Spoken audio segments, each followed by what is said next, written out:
Et si le Liban entrait dans une nouvelle ère politique? C'est la question que l'on se pose ce soir, après les élections législatives qui ont vu le mouvement du Hezbollah et ses alliés perdre la majorité parlementaire. Un scrutin marqué également par l'élection de plusieurs candidats de la société civile, vous le verrez. Et pour en parler avec nous, Ziad Majed, vous êtes politologue, professeur universitaire et chercheur franco-libanais. En ligne également avec nous, Karim Bitar, professeur en relations internationales à l'université Saint-Joseph de Beyrouth. Merci à tous les deux d'être avec nous dans ce grand angle. Ziad Majed, j'avais une première question tout d'abord. Le Hezbollah était majoritaire depuis les élections de 2018. Est-ce que sa défaite cette année est une surprise ? Il était majoritaire au niveau des alliances qu'il avait construites. Là, il a perdu cette majorité-là. Par contre, il continue à monopoliser la représentation, avec son allié, le mouvement Amal, de la communauté chiite. C'est aujourd'hui la seule communauté où on ne voit pas une diversité politique qui se retrouve dans l'institution parlementaire. Donc, il y a un effet surprise, si vous voulez, par rapport à la perte de certains de ses alliés. Mais il y avait déjà au Liban un sentiment que cette majorité-là qui a gouverné depuis 2018 et qui a mené le pays ou contribué à mener le pays à la catastrophe actuelle, allait peut-être perdre sa majorité sans pour autant voir émerger une nouvelle majorité qui peut constituer une alternative politique et économique. Donc Hezbollah a été affaibli, mais il reste quand même l'un des acteurs les plus, disons, puissants du pays. Oui. Karim Bitar, vous êtes d'accord avec cette analyse de Ziad Majed ? Tout à fait, c'est une défaite symbolique importante, quand bien même le Hezbollah aurait maintenu son contrôle sur la quasi-totalité des sièges chiites. Il a quand même vu ses alliés chrétiens et druzes extrêmement affaiblis, et au sein même de sa circonscription au sud Liban, on a enregistré la percée de candidats réformateurs issus de la gauche laïque, ce qui est un précédent.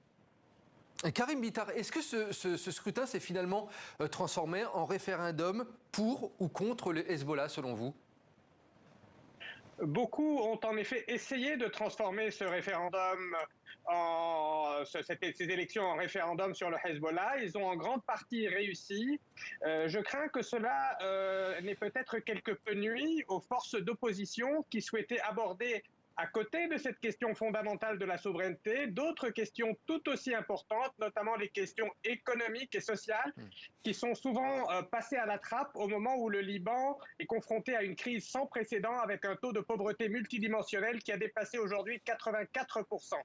Alors, on va voir dans un instant les autres surprises de ce scrutin, et notamment ces nouveaux élus de l'opposition. Mais avant cela, Karim Ziad Majed, je voulais qu'on vienne sur l'abstention. L'abstention a été énorme lors de ce scrutin. On aurait pu se dire que les Libanais allaient se rendre davantage aux urnes. Finalement, ils ont boudé ce scrutin. Oui, en fait, la participation aux élections au Liban a été de à peu près 49%, ce qui fait que plus de 50% n'ont pas participé. Mais cela n'est pas une nouveauté. C'est un système qui arrive un peu à ses limites, puisque déjà en 2018, il y a eu également 49,% de participation. En 2009, on était à 55%. De toute façon, la participation n'est pas extrêmement importante. Et malgré les crises, comme vous dites, les gens n'ont pas été suffisamment mobilisés. Cela peut être expliqué par le système électoral lui-même, par la crise du confessionnalisme et du consociativisme libanais, par la fatigue, par la succession des crises existentielles que connaissent les Libanais et les Libanaises. Donc plusieurs facteurs peuvent expliquer cette participation disons, moins importante qu'on l'espérait. Néanmoins, il y a eu des changements dans le comportement électoral dans plusieurs circonscriptions. Et pourtant, hein, on le rappelle, ces élections étaient les premières depuis le soulèvement populaire de 2019. Oui. Parmi les candidats cette année, plusieurs sont issus de la société civile ou des récents mouvements de contestation, justement. Exemple avec l'avocat Firas Hamdan, élu député dans le fief du Hezbollah au sud du pays. C'est une rencontre signée Chloé Domat, Wissam Sharaf et Sophie Guignon. Sur la place des Martyrs de Beyrouth, les murs gardent les traces du soulèvement d'octobre 2019. Comme des dizaines de milliers de Libanais, l'avocat Firas Hamdan a manifesté ici pour dénoncer la corruption des dirigeants. Tout juste élu, il retrouve ses anciens camarades de lutte. Ensemble, on a vécu toutes les répressions, la violence, les intimidations. Il représente les révolutionnaires. Avec lui, notre voix est entrée au Parlement. Une victoire que ces révolutionnaires savourent car Firas Hamdan revient de loin. Lors d'un affrontement avec les forces de l'ordre, il a survécu à une balle en plein cœur. On ne peut plus vivre dignement. Nous sommes tous des victimes.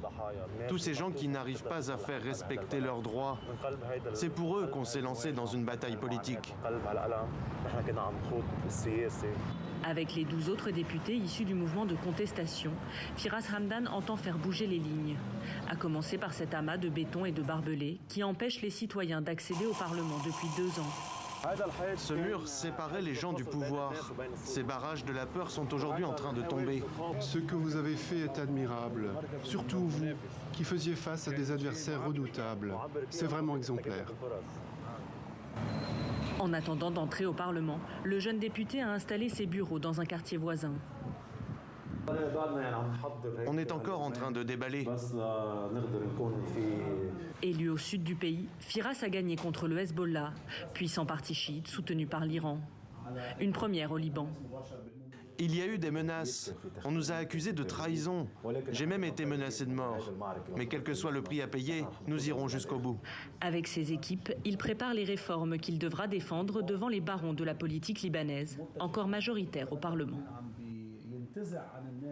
Et je voulais, Ziad Majed, faire réagir sur une image qui date d'aujourd'hui, une image symbolique, regardez, avec le démantèlement du mur de béton qu'on a vu dans le sujet à l'instant, un mur de béton érigé autour du Parlement en 2020 pour, je le rappelle, empêcher les manifestants d'y approcher. Et voilà, les travaux ont débuté pour le démanteler. L'image est forte. Est-ce que c'est à l'image, pour être redondant, des résultats de cette élection, selon vous? Non, c'est très symbolique. Ça montrait avant déjà que ces autorités-là avaient besoin de murs pour se protéger de la colère des gens. Aujourd'hui, ils sont obligés d'enlever ces murs-là. Donc, de toute façon, la chute des murs est toujours signe d'espoir. Pour Firas Hamdan, il a symboliquement, comme l'avait dit Karim Bitar, il a gagné dans une circonscription dominée par le Hezbollah. Par ailleurs, sa victoire était contre un candidat qui représente le système bancaire ou l'association des banques au Liban. Donc c'était aussi assez symbolique. On lui a tiré dessus durant une manifestation devant le Parlement et le voilà maintenant élu. Il y a un message d'espoir certainement. Il y a un potentiel dans la société libanaise, mais la situation reste quand même très conflictuelle et assez difficile à gérer.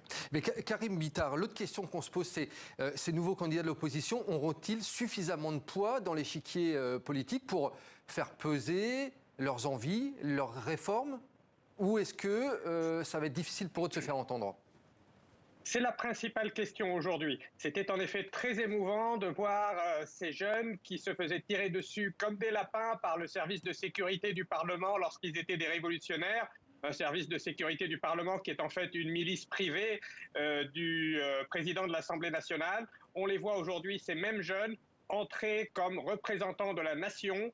Et c'est ce qui est encore plus émouvant et plus symbolique, c'est qu'ils ont été élus très souvent par des votes venant d'autres communautés libanaises que les leurs. Donc on a vu des candidats chrétiens élus avec des voix musulmanes et vice-versa dans toutes les régions du Liban. C'est la première fois qu'il y a un bloc d'opposition structuré du nord au sud qui transcende toutes les communautés. La question est de savoir, comme vous le demandiez, s'ils pourront transformer ces espoirs et confirmer cet essai.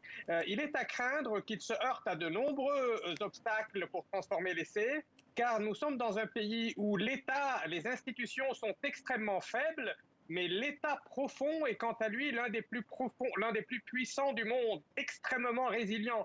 Un État profond qui est constitué par les chefs communautaires, l'oligarchie politico-financière dont Ziad a parlé, les services de renseignement, certains médias. Donc il ne sera pas facile, il leur faudra faire front commun, constituer un bloc homogène et continuer de porter la voix des Libanais qui aspirent à un nouveau contrat social, à à concilier le développement économique et la protection des plus faibles, et à mener également le combat contre toutes les interférences étrangères dont le Liban a payé le prix au cours des 50 dernières années.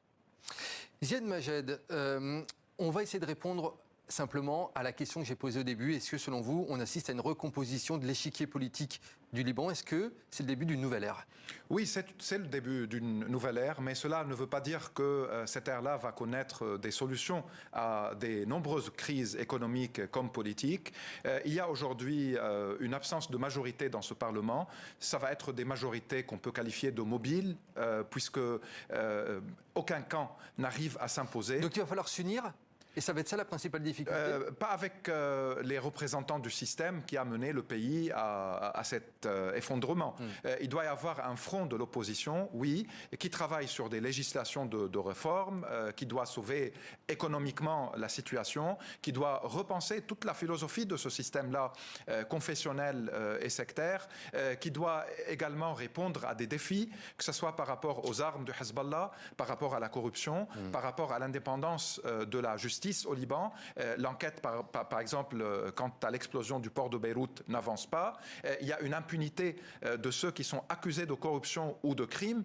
Donc, il y a énormément de défis. Et c'est vrai qu'il faut avoir un bloc de parlementaires qui travaillent sur les réformes et qui soient soutenus en même temps de la société civile, des intellectuels, des gens à l'extérieur pour maintenir la pression sur les notables et sur les oligarques de ce système. Il va falloir écouter la rue également. Regardez ces images de Beyrouth ces dernières heures avec ses habitants rassemblés devant la Banque centrale pour protester contre la hausse spectaculaire des prix et la détérioration de la livre libanaise.